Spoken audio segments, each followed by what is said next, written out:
ರೆಸಿಸ್ಟೆನ್ಸ್ಗಳನ್ನ parallel ಆಗಿ ಜೋಡಿಸಿ copper ತಂತಿನ ಜೋಡಿಸ್ಬೇಕು.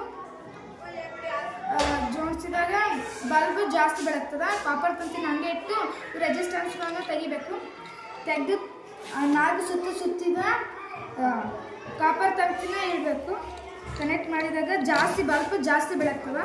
ಆಮೇಲೆ ಇದು ಕಾಪರ್ ತಂತಿ ತೆಗೆದು ಇದು 4 ಸುತ್ತು ಸುತ್ತಿದ ಮೈಕ್ರೋಮ್ ತಂತಿನ ಕನೆಕ್ಟ್ ಮಾಡಬೇಕು.